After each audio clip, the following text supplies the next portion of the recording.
views and opinions expressed in this program are those of the participants and do not necessarily reflect the views of BronxNet or the program underwriters. And hello and welcome to Open, the show that opens the Bronx and the rest of the world right to you. I'm Daren Jaime, and today we're going to update you on what's happening in and around our borough. Coming up, we'll be talking health. Do you know how to diagnose a hernia? Today we're going to sit with a health representative from Columbia University's hospital. We'll explain a little bit more later on. And afterwards, entrepreneurs, get ready. The Small Business Services is providing New York City women entrepreneurs the access for affordable lines of credit. We're going to learn a little bit more later on in the show. And then after that, we're going to discuss how Big Brothers and Big Sisters of New York City is building and supporting the future for youth with mentorship programs. And then we're going to learn about another organization that's helping kids from low-income backgrounds by providing educational support. So stay tuned because all this and much more is heading your way. Right now, we're officially open.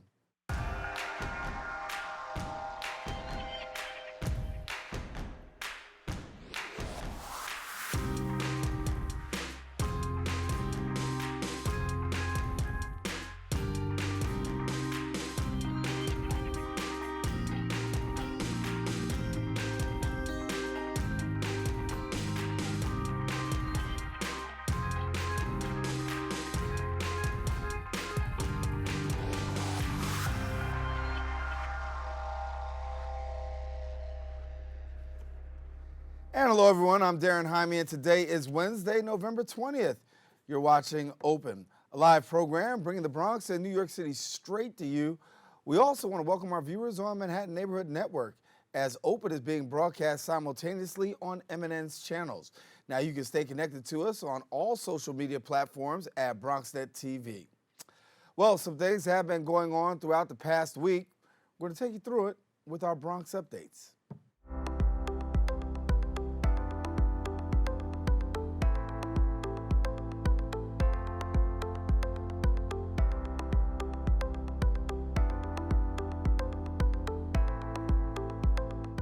A Bronx organization is lending its hand for a worthy cause.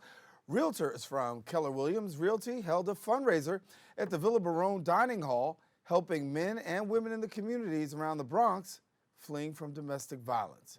Our BronxNet reporter Arlene Makoko has a story. A group of realtors from Keller Williams were at the Villa Barone for a fundraiser they hope will help victims of domestic violence. It means a lot to me to help out women. I also work in another organization that would shelter women and their children from being violently violated by their abusers. We exceeded our goal. Our goal was $10,000 and we're close to $14,000. Each year they plan to choose a different organization, but for this year, Christian Velez says they wanted to support serving the underserved for their work in this community. Nobody wants to be a victim of domestic violence, so this is an amazing cause, and we are so thankful to be in the position to give back to them. According to city figures, the homeless rate is at 60,000 with an estimated 22,000 children.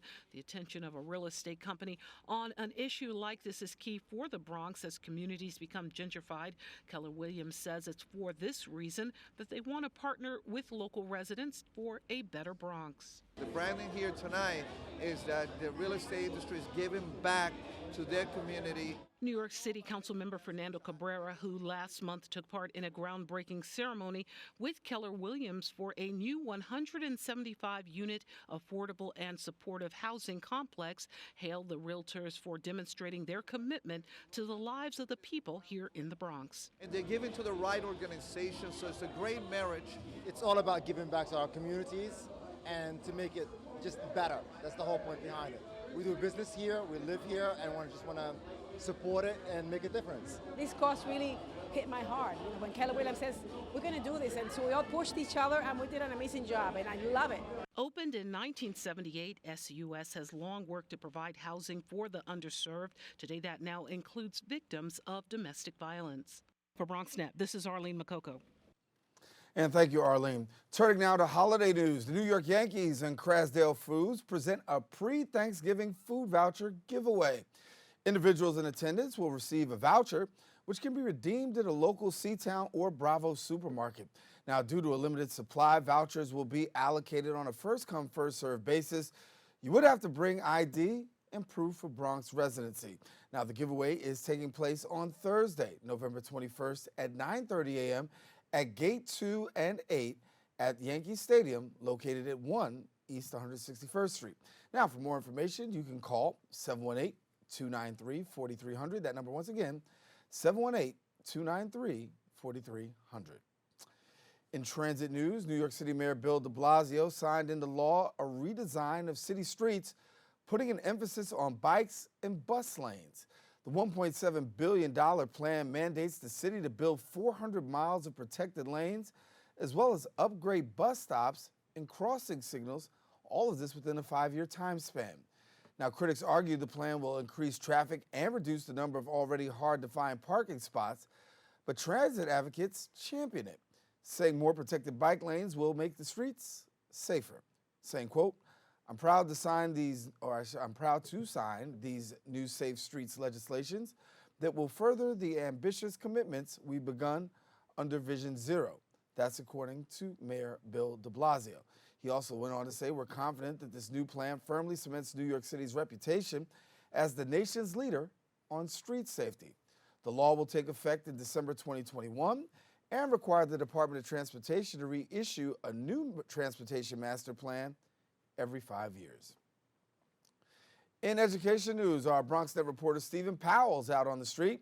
He takes us, through Grab the Torch program, and that was held at the Horace Mann School, navigating students' experiences with poet Richard Blanco's work.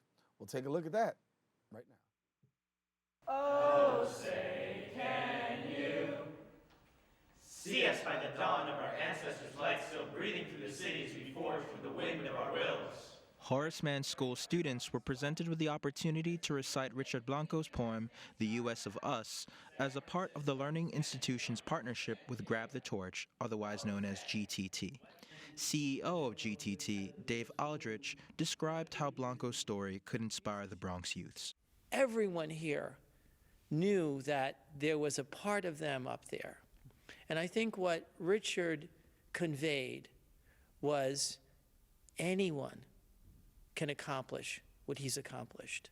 Richard Blanco, the inaugural poet for former President Barack Obama, wrote the poem The U.S. of Us to reflect the fear and alienation felt by Latinos in the wake of the tragic shootings in El Paso, Texas. Students from Horace Mann described the experience of meeting Blanco at their school assembly and hearing his storytelling. It was weird because he came to our first period class to talk to us, and it was just like a regular class, and he walked in and I was like, oh my gosh, like I read his book, like he's here, and he made us laugh. He showed us pictures with Beyonce, and then he read some of his poetry, and you could tell that he kind of connected with everyone in the room, even though not everyone had read his book previously. So that was cool. So our class actually performed one of his poems, The U.S. of Us, right before he came, and it was really incredible to see. Like he was in the audience, he was listening to us speak, and then we got to hear him read some of his poetry. And hearing him like actually perform them out loud, you really get to feel the emotion. America. Although Tia Miriam boasted she discovered at least half a dozen uses for peanut butter, topping for guava shells and syrup, butter substitute for Cuban toast, hair conditioner and relaxer, Mama never knew what to make of the monthly 5-pound jars handed out by the immigration department until my friend Jeff mentioned jelly. There was always pork though, for every birthday and wedding, whole ones on Christmas and New Year's Eve, even on Thanksgiving Day. Pork, fried, broiled, or crispy skin roasted, as well as cauldrons of black beans, fried plantain chips, and yuca con mojito. English teacher Rebecca Barr expressed her excitement for Richard Blanco's effect on her students. In all of my classes and all of my colleagues' classes, there was some time where they spent talking about the assembly, and kids were just really thrilled. Most of them had done a little bit of background reading, even if like my class had studied his whole book. Everybody had read a little bit. For me as a teacher and as a lover of poetry, that was especially thrilling just because kids got really into poetry. Grab the Torch believes each youth will contribute to the greater good and enhance his or her life when given an effective foundation in leadership, ethics, purpose, and philanthropy. For more information about Grab the Torch, please visit their website at grabthetorch.org. Reporting for BronxNet, Stephen Powell. And a big shout out to all those that grabbed the torch. Thank you, Stephen. Well, that's all the time we have for our Bronx updates. We're going to take a quick break. We do have more open coming up right after this. Praise the Lord. I'm Evangelist Barbara Mayo. I have a program called The Great God. I come on every Saturday at 3:30, channel 70 and 36 on Files. You need to catch me because it's a program to encourage, to lift up, and if you don't know anybody that haven't heard about the program, tell them about it. They'll be encouraged, for God is good. God bless you.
And thank you for staying with us. Our first guest is one of the only female hernia surgeons in the city, providing hernia education to her patients. Now, there are many falsehoods and myths about hernia risks, symptoms, and care. But the question is, can you identify and diagnose the pain? And when is it time to see a surgeon or a specialist to treat that pain? And here now to tell us more is Dr. Dina Podolsky, who is hernia surgeon at Columbia University. And thank you so much for being with us. Thank you for having me. Good. So this one comes like a little personal, right? I got a good friend, and he just is recovering from his second hernia surgery. Okay. And so you're going to help me to keep him under wraps. Al Meadows, this segment is strictly for you, Al Meadows. Okay.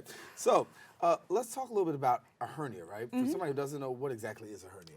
So a hernia medically is a defect in connective tissue. So basically a hole in the connective tissue that covers almost every muscle that we have in the body.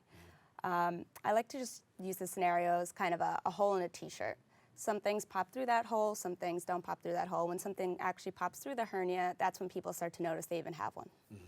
And so when you talk about hernias, we hear the word, right? But there are different kinds. Yeah. And so walk us through what some of them are so that way we can become a little bit more familiar. Sure. So the difference in hernias is really based on their location. So the most common hernias in men, for instance, are groin hernias. Inguinal hernias is another name for them. In women, commonly they have hernias around their belly button, umbilical hernias, or anywhere in their belly. The other word frequently used to describe a hernia is an incisional hernia. And that's when you have a hernia where you've had a previous operation. And those are the two probably most common types of hernias a person will have. And when you have those hernias, right, there's some sort of symptoms we should be paying attention to. For sure. And many times people just bypass the symptoms. So give me a little bit about the symptoms and how easy they are for us not to just like, we just pass by them sometimes. Yeah, absolutely. So some symptoms you can ignore, some you can't. The most common symptom a person will have is they feel a bulge. And that's just because it's a hole and things pop through it. Usually it's a piece of fat, and all of a sudden a person's going to wake up and feel like their belly button, which used to be an innie, is now an outie. Or they have some kind of bulge in their groin. Other symptoms as the hernia progresses is pain. And that's a little bit more of a concerning symptom. When a hernia starts to give a person pain, that's when they should really go see a physician because that's kind of a warning sign. The other big issue with hernias is as long as the thing popping through the hernia is a piece of fat, you'll get through it okay. It'll hurt you, but that's kind of the worst that it can get. If the thing popping through is a piece of intestine, that's where really a person can get into trouble. And for sure, when that happens, they absolutely need to go see a surgeon. So there's some risks involved, and those risks are very serious, right? So, yeah. And we know that sometimes people will ignore the warning signs, some of the symptoms, and have to deal with some of the risks that are associated. What are the risks that are associated with that? Yeah, the risks are anything from as minor as just pain, you know, constant pain, which is annoying, to if you have a piece of intestine that gets strangulated in the hernia, meaning the blood supply gets cut off, that becomes a life-threatening emergency. Next thing you know, you have to go undergo emergency surgery, even have some of your intestines removed if it gets that bad. So there's a full spectrum of kind of hernia signs and symptoms, which is why I think the minute that you think you have a hernia or another doctor tells you you have a hernia, the safest bet is to go to a doctor that's comfortable treating hernias to find out where you are in the spectrum and find out if you need some kind of intervention or if it's something that we could just watch and wait. And so after you go through the process, like from a friend who's had the surgery, he's had it twice, Yeah. right? He's recovering now. I guess questions are looming, like, okay, is that it? Like, what happens after? What happens post? Yeah, so, you know, unfortunately nothing is perfect in medicine. So even the best hernia repairs done by the best surgeons still have a rate of recurrence, meaning there's a chance it's going to come back in the future. Now, your friend sounds like he had some kind of complication from surgery, so, you know, that's a little bit different. But even the best hernia operations will have about a 3 to 4% chance of the hernia coming back in the future. Now, there are things we can do as humans to lower that risk, primarily not put on a lot of weight. You know, the obesity epidemic in this country affects doctors in lots of different ways. For sure, it affects hernia surgeons. But the goal for any kind of hernia surgery is two things. Get rid of the patient's symptoms. If you have a painful hernia, make sure to get rid of that pain, and make sure that you can live a life without the hernia coming back. And so treatment, right? Yeah. What do we do about treatment? So a hernia is a mechanical problem. The only treatment is an operation. We know over time that hernias slowly get larger and slowly become more symptomatic. So some treatment options that patients seek, like the external truss or external compressions or anything like that, they kind of take care of the symptoms, but they don't treat the problem. The only way to really fix a hernia is with an operation. The real question is, what type of operation are you going to get? Are you going to get an open operation? Are you going to get a minimally invasive operation? Does your hernia need a mesh, or can we fix it without a mesh? And those kind of details really depend on the patient.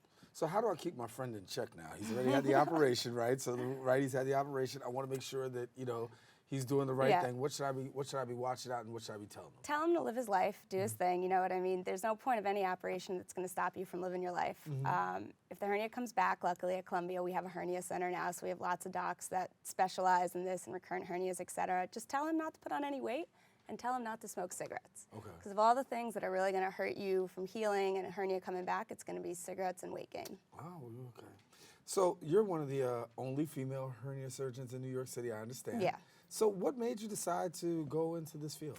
Well, it's a brand new field. You know, hernias have been around since forever, since the Egyptians. You know, they used to fix this with strands of gold back in you know, hundreds of years ago.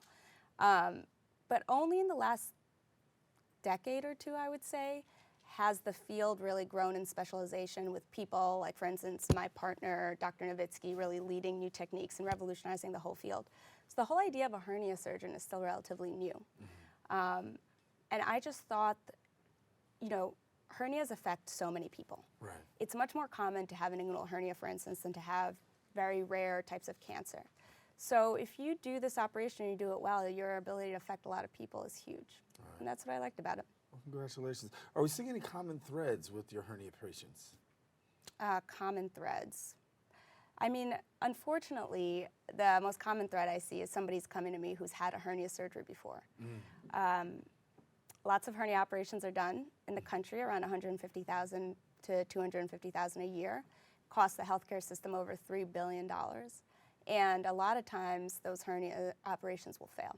So I would say, before you get your hernia operation, note how big or how small. Make sure you find somebody who really knows what they're doing. You only want to have this operation once. Right. Consultation is key. Absolutely. What are some of the key questions I might ask in that consultation that really should answer those questions for me? Absolutely. Find out what type of hernia you have. What are the treatment options to fix it? Can we do this with a couple of small cuts, you know, robotically? Do we have to do it open?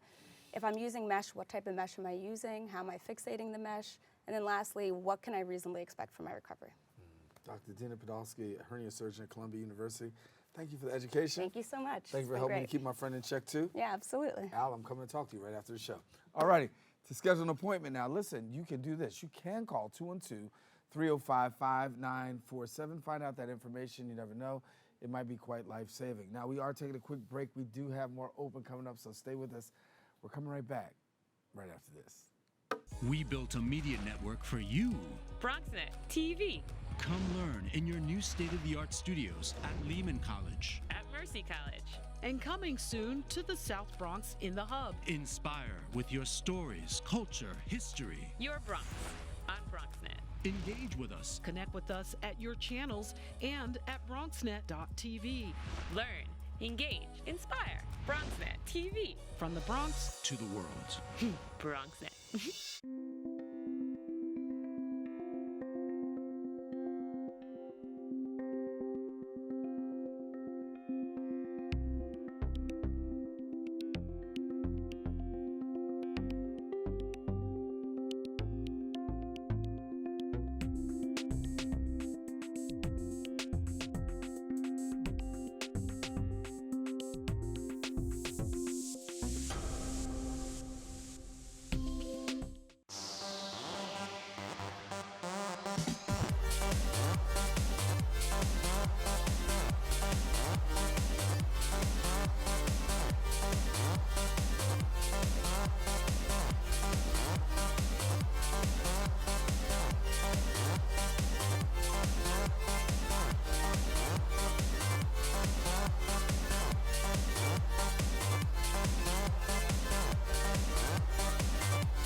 To be other gay people in this borough.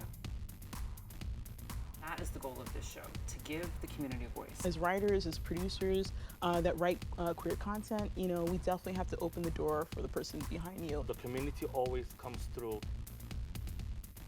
Things are going to get real here. The community really does exist so far beyond just the L, the G, the B, and the T. Whenever people are out and proud and loud, you know, we get heard.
Currently, there are more than 500,000 children living at or below the poverty line in New York City, and 43% of those children are single-parent families. Big Brothers Big Sisters of New York City provides over 130 hours of community mentoring, over 5,000 children from these communities, and they also help them to achieve their fullest potential. And joining us now to talk a little bit more is Aaron Frager, who is Director of Recruitment, and Michael Conklin, who's Chief Program Officer at Big Brothers Big Sisters of New York City. Welcome. Thanks for Good to have us. you. Thank you, Darren. Good. And so for people who don't know about Big Brothers Big Sisters, first of all, you guys do tremendous and great work. I mean, I'm quite familiar, but for somebody who doesn't know, walk us through a little bit about who they are. Absolutely. So Big Brothers Big Sisters has been around for more than 100 years. And it actually started with a court clerk who saw a lot of kids who were essentially orphans being pushed into the juvenile justice system, arrested, and then being put into jail. And so he did a call to action and said, I need men to step forward and help these boys because there's a different path for them. And so today we serve, as you said, more than 5,000 youth. And what we do is we pair young people with adult role models. So 21 or older, and they get a chance to spend 2 times per month with that person over the course of a year, and essentially bond and help navigate life challenges, help help them out long term. And it's a big difference maker. I mean, in the lives of kids, and it's also a difference maker also for those who actually do the mentorship. And I know that your job is recruiting, right? And so, talk to us a little bit more about that and how you're trying to gather more people to come to the table. So absolutely. So specifically in the Bronx, we have a high need of looking for mentors to recruit to match with youth in the Bronx. We have about 60 littles that we have on the waiting list in the Bronx. So that's why, and we found that the matches are more successful if they're paired with mentors that are from the same boroughs and honestly have the similar backgrounds to themselves. I myself was a little in the program, so it's kind of fun to bring that whole experience full circle. And being a long-term New York City resident my whole life, I understand the impact that you can make as a mentor, and that's what we are asking for. People over the age of 21 to come out and do the same for youth. So how did the mentorship actually impact you? Because obviously you're sitting here at the table now, right? But it had a profound impact, I take it. Absolutely. While my 2 years that I was in the program matched with my awesome big, he taught me a lot about doing community service and honestly helped me explore different aspects of leadership and at the time, I was into theater, so he really got me into that and presenting and performing. So he was just a great role model and really helped me push the margin for myself. So that's the same thing that we ask for people who want to be potential mentors. Right, so the push is out there right now for those to come and be a part, particularly here in our borough, the Bronx, and so we're going to give you that information a little bit later on. But certainly, so talk about, again, it doesn't take a whole lot of time, but there is some time involved. I mean, Correct, yeah. And what we try to pride ourselves on is making sure that this is a volunteer opportunity where you're going to make a huge impact. So the time commitment is a little bit. We ask for 2 times per month. It's usually Saturdays and Sundays for over the course of the year. But the impact that you can have is profound. So we ask for that year. Most matches actually last for up to 3 years at this point in time. The kids who are in our program, 98% of them are graduating from high school, 94% are going on to college, and we actually just launched a new sort of extension to the program because we saw so many kids sort of entering into the college space and want to make sure that our volunteers had that support as well. So we now have a college and career success program. So we introduce those same littles to career exploration opportunities. They get college support as they're going through. And of the kids in the Bronx, I think their average GPA right now is about 3.3. That's great. And 88% are on track to graduate within 4 years. So we're making huge inroads for those littles. Yeah. And it does make the difference, right? Because I think that makes the difference, having somebody to be able to relate to and having that opportunity to talk to somebody. What did that mean for you just to have that person that's there to be able to be that sounding board, right? And then also at the same time also to be able to get that advice that, to take you there. Yeah, honestly, just as you said, it's having a person to be that sounding board and also having that person to set the example for yourself. As a person of color, it's great to have that role model there to kind of show me what that path could be. And that's something that we add, that a lot of our littles are looking for in themselves, and the families that come seeking the program for their youth are looking for their child. Sometimes we can get caught up in the type person, right, that you're actually looking for and think I'm disqualified myself. But give us who that person is, who you would actually like to see to be that big. So anyone can be a mentor. There's many different qualities that people can bring to the table. And honestly, it's what we try to meet the youth where they're at. And we explore what their likes are, what your likes are, and that's why we try to make the ideal match for you. But there's no disqualifying factors. You just have to be 21 years old. Right. Just about that, and live in the tri-state area. But other than that, we're looking to make sure that we're meeting the match where they're at, and we can help foster that relationship going forward. We were talking before the show, like you said, you've been here 14 years, right? And so, how have you seen the organization evolve over the course of years? Absolutely. No, I think a lot of the program that we're offering now is sort of providing that roadmap for our mentors to be that change agent for the kids that they're working with. So every one of the volunteers that we work with has a program manager that's essentially there in their back corner. So they're giving them advice along the way. They're helping them set goals with the student that that they're working with. They're giving them training and guidance as they walk through. So we try to make this as easy as possible. So really all you have to do is give us your time, and our magic sauce behind the scenes will sort of make you effective and make you successful. There it is. So the magic sauce is available. All you have to do is just get connected. And so, Aaron, talk about how they can get connected. So please visit us at bigsnyc.org, or also follow us on all platforms of social media except for Twitter at BBBSNYC. Yeah, and then you can get connected and find out. Is there a time of year that you find that there's recruitment most, like people to kind of like come in? Is it during the holidays? Is it like? So we are fast approaching that. January is National Mentoring Month, so you'll see a big influx of volunteers, and we'll probably, hopefully, be back. Definitely be back. We'll get you back. Yeah, heard that, right, producer? Right. But yes, National Mentoring Month is coming up in January, and that's where we're going to have our biggest push to recruit mentors across the city. That's good. Always a very popular New Year's resolution if you'd like to set one. So yeah, be a mentor for the coming year. You got the sell here. You guys are doing great with the sell. So we want people in the Bronx, right? And so give us about the Bronx again and how the Bronx is faring in this whole Big Brothers Big Sisters mentorship. Sure.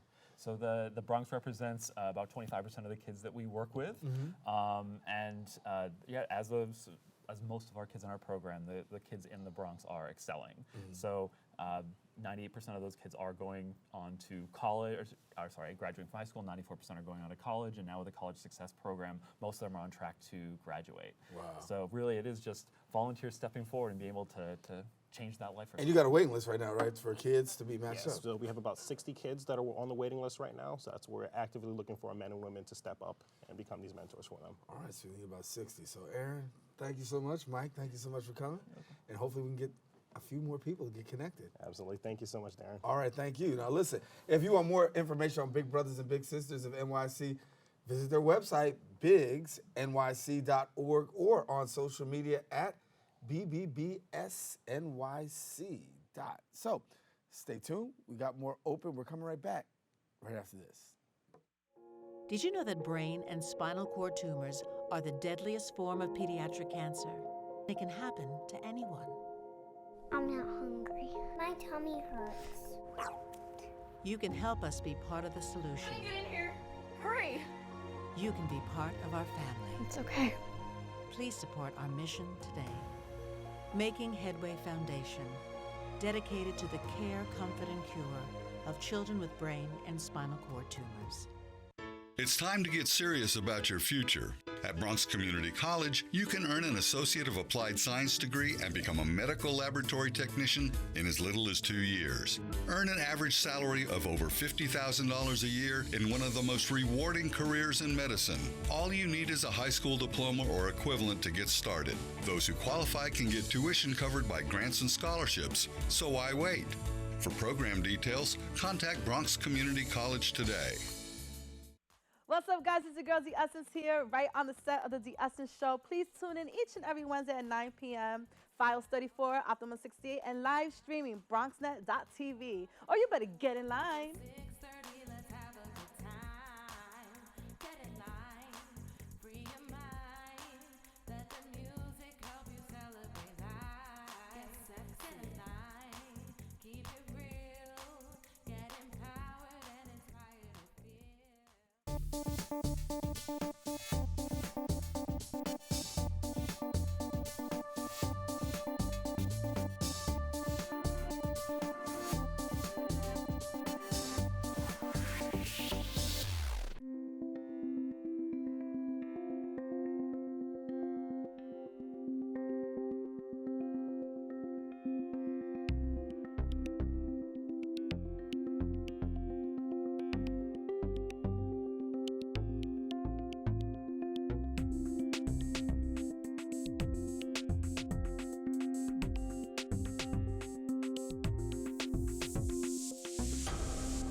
great facts about our borough. Well, welcome back. The Small Business Services invests in women entrepreneurs, helping them access the capital they need to grow their business. We Fund reduces financial barriers women often face as business owners, and they create products addressing their businesses' needs at every stage of growth. Joining us now to tell us more details is Samantha Kipp, who's press secretary at the Department of Small Business Services. And good to have you, Samantha. Thanks for having me. Good. And so when we talk about We Fund, you know, it's a great organization, great work that's going on. So give us a We're little very bit. proud of it. Yes. Yeah, so last week we launched a new program called We Fund Credit, and it's a private-public partnership between the Department of Small Business Services, the city's Economic Development Corporation, Goldman Sachs Foundation, and Squarespace. So lots of people involved. And it's a $5 million investment in women-owned businesses in New York City. Oh, that's awesome. Yeah. And so talk about the benefit of this now. How's it going to benefit a lot of people? Yeah, so any women-owned business can apply for this program. So if they want a credit line, they can apply for the program of up to $100,000. So any business across all of the city, they just apply and they have the money there for them when they need it. So all businesses face different types of challenges. And so as they go into the holiday season, they might want to up marketing. So they can apply for the credit line for that. If they just want to do repairs on their building, they can apply for the credit line for that. So it runs the gamut of all the uses that businesses can have. And small businesses really have a lot of challenges as it is. Talk about some of those challenges in terms of like in bridging the gap, because this does that. Absolutely. So when we did a survey, which this program is a direct response from the survey, women cited capital as 70% of women actually cited capital as one of their major challenges that they face. So when they're trying to start their business or when they're trying to grow their business, they need the money there so that they can do those things. And having these credit lines of up to $100,000 makes sure that they have that. Interest rates, very important, right? And you want to try to avoid those high interest rates. Talk about how we can do that. Absolutely. So this program has an interest rate, the lines of credit, have an interest rate of approximately 12%. And if you go into the bank just as a regular business, you might have interest rates of up to 30%. So it's a much lower percentage rate, and your credit score actually only has to be 620, as opposed to, at a bank, it has to be a little bit higher than that. Right. Yeah. And so these lines of credit really will go a long way in helping businesses out and really doing some things. But there are some barriers, right? And we talk about there's barriers connected to gender, and there always been, that gap, if you will. So talk about breaking that gap, bridging that gap in doing this. Yeah, so women own, I want to say it's almost 2 times less businesses than men own in New York City. So to give women the capital that they need to grow their businesses, make sure that that gap closes closes and closes and closes, so that when women want to start businesses, they see other women already in the field and they're like, okay, they can do it, I can do it, let me just get the capital that I need from the Department of Small Business Services. Qualifying, how do you qualify? All you need to do is go visit the website, we.nyc, and apply for the program. It's a very quick application, and the application process takes as little as 24 days to process. And we were sharing a little bit about, this is a direct response to a survey, right? So what was the survey looking to do? The survey was trying to gauge how women in business feel in New York City. There are over 360,000 women entrepreneurs in the city, and we wanted to hear directly from them some of the sources or the resources that they need to make sure that their businesses thrive. So those resources, what are some of those things that you heard out of there? Yeah, so it kind of runs the gamut. So We Fund Credit is one of the programs in the We NYC portfolio. And in that portfolio, we have things for networking, we have leadership development, we have we have venture capital programming in there as well. So women, they need people to connect to, they need businesses to support them, and We NYC definitely does that. So if people want to get connected, what do they do? So they can visit us on our website, nyc.gov/SBS, or visit the We NYC website at we.nyc. And so for entrepreneurs, right, it's an excellent tool to have this credit and to have this line of credit to be available to them. What are you hearing from them with regards to their take on this whole experience? They love it. Everyone who's applied to the program is very happy that the application is easy, that the credit lines are processed quickly, and that they can use the money that they receive in the ways that they want to. And the turnaround time, you said, for how long is that? As little as 24 hours. Really? So all you have to do is just apply, and then within 24 hours, you can get your answer, right? There you go. That's it. And so we want to make sure that you get connected, and it's something about access to capital, and that's what the opportunity is, right? And I have an opportunity to have access to capital. And to be honest with you, knowing that the holidays are coming right now, it's a great opportunity for businesses to really be ready, right? Exactly, for them to ramp up for this holiday season. So what do you have coming up in the future? We have so many things coming up. Small Business Saturday is next week, so I encourage everyone to shop small for that. And then we have, just new programs coming out for the Department of Small Business Services throughout the rest of the year. So we are going to stay connected to you, and you're going to definitely let us know what's going on. Absolutely. All righty. Well, we thank you, Samantha Kidd, for coming. She's the press secretary. And we want to let you know that, once again, if you want more information on the We Fund credit, well, what do? You can visit the website at we.nyc. Well, we're taking a quick break, and when we come back, we're going to have more open. Stay with us. We're coming right back right after this.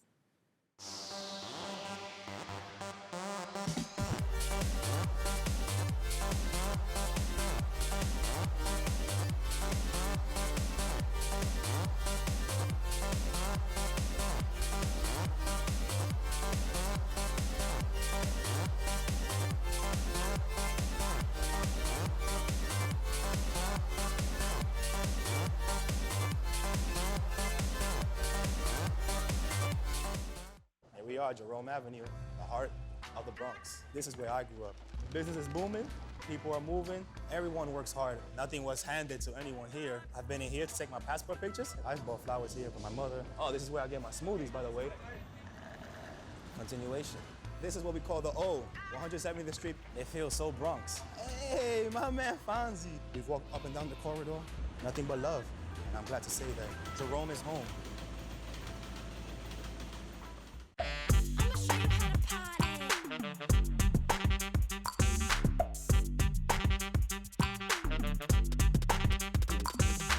Work.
And welcome back. Breakthrough New York transforms the lives of talented kids from low-income backgrounds by providing educational support from middle school through college and into careers. Their goal? To create leaders who break the cycle of poverty in their families and affect positive change in their communities. We're going to take a look at some students and their testimonies for the program.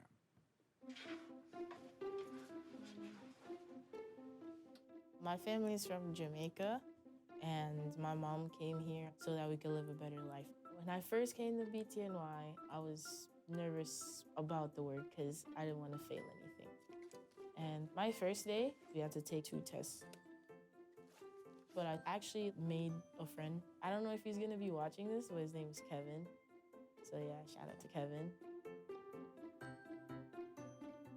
Coming from an immigrant family, we didn't really know much about high schools. We just knew like high schools after middle school.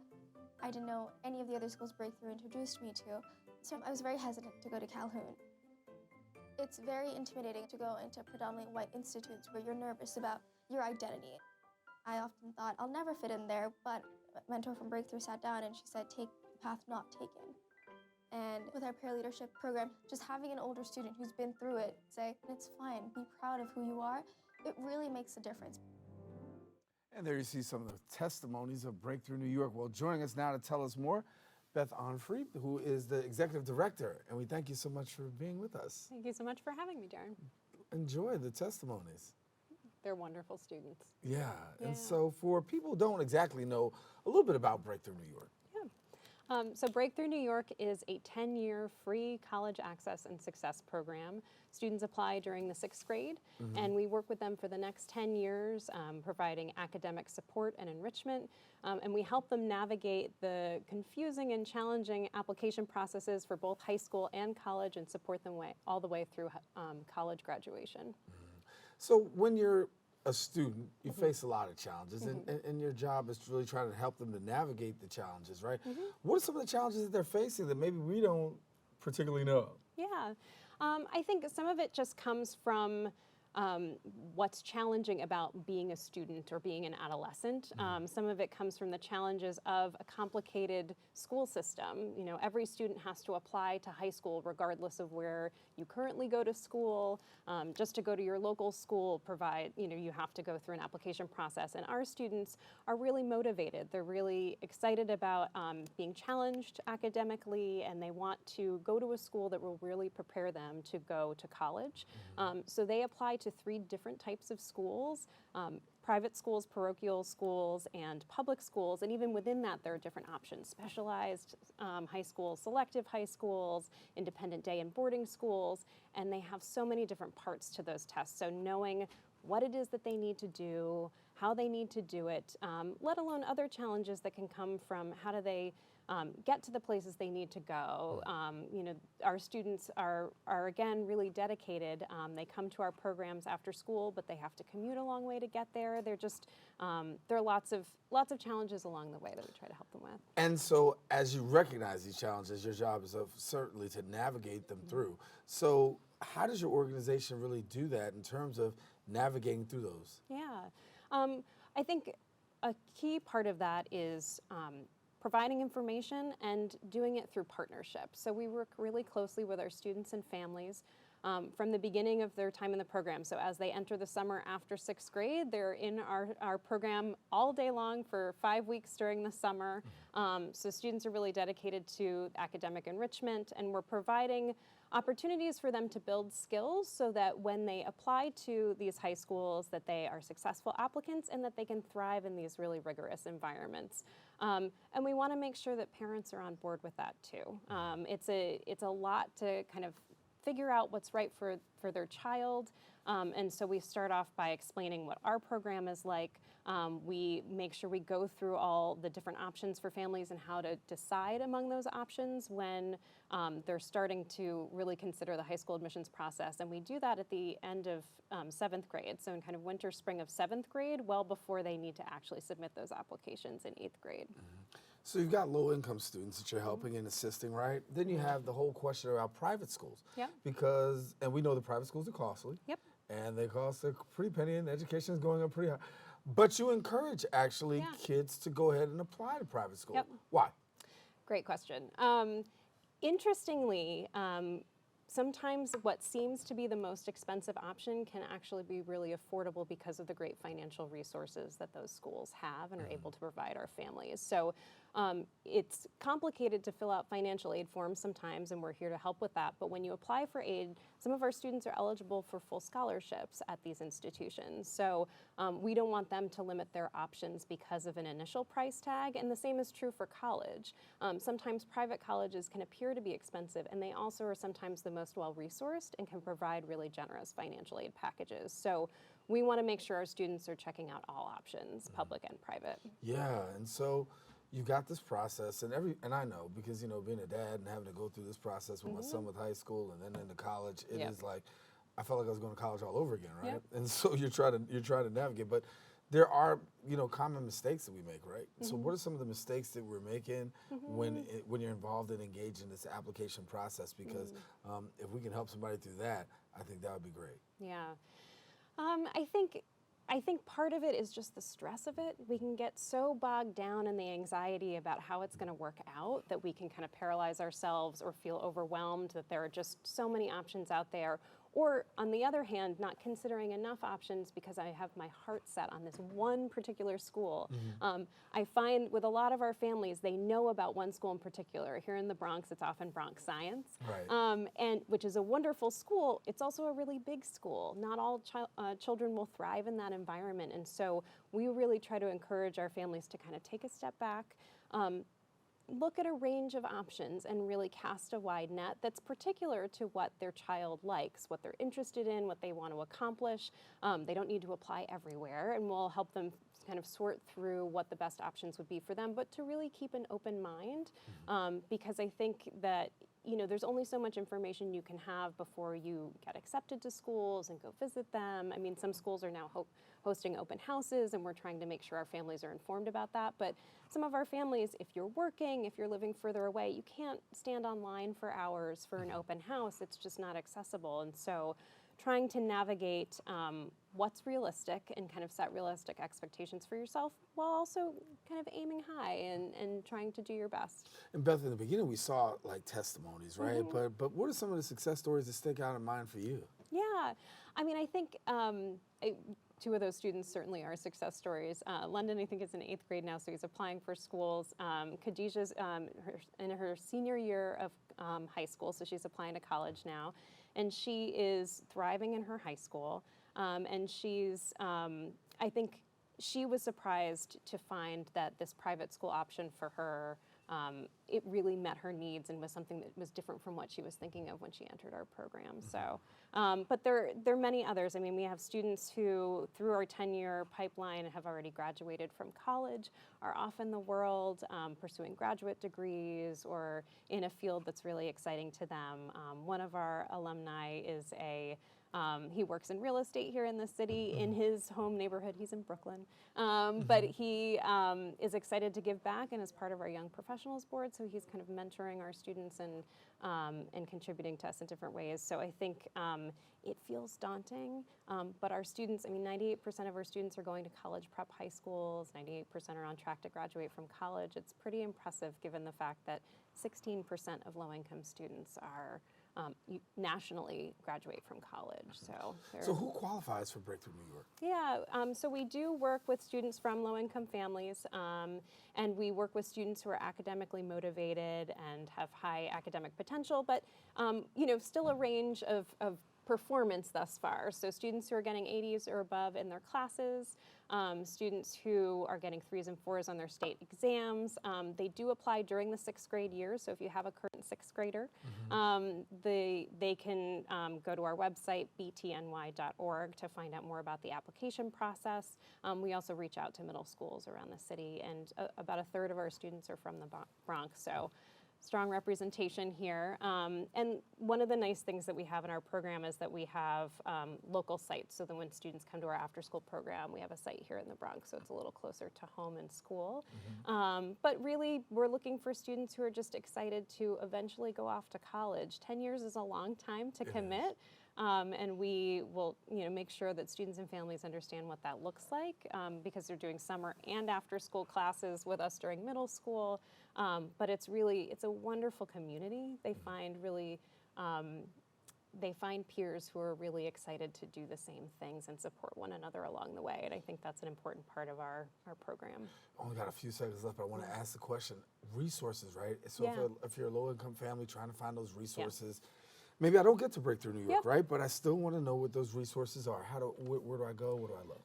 I think the New York City website, the NYC's schools.gov is a great resource for them. Going to your local guidance counselor. Guidance counselors are there and they have expertise in navigating this process. They have a lot of students, so you may need to be persistent, but they really are a great resource, especially with all the changes going on in the high school admissions process. Yeah, and just be patient with the process, right? Yeah, and look out for one another. Yeah. Well, you're doing great work. Thank you so much for the work that you're doing, the students that you're helping, and navigating. It really is making a difference. Thank you so much. All righty, Beth, thanks a lot. Well, listen now, if you want more information on Breakthrough New York, what you can do? Well, visit their website, btny.org, or on social media at Breakthrough New York. And unfortunately, we've come to the end of our show today. I want to thank all our guests for joining us. Most of all, I want to thank you, the viewer, for tuning in. Now, if you missed any part of today's show, you can catch Recablecast at 5 and 10 p.m. on Optimum Channel 67. If you have Verizon Fios, that would be Channel 33, or watch us anytime on the web at bronxnet.org. That wraps it up for us here on the set of Open. I'm Daren Jaime saying make sure to keep this channel wide open. Special shout out to all of our viewers on Manhattan Neighborhood Network, to the family, and all you guys. Good to see you. Take care. God bless. We'll talk to you real soon. Rena Valentine will be back on Friday with a brand new, fresh episode of Open. See you.